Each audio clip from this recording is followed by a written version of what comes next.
after 3 days of coughing with a dripping sinus, I finally got a hawker. For the last 3 days, it's just drip, drip, drip fluid.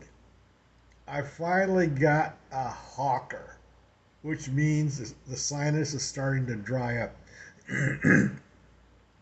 Went to the pharmacy and got Allegra D.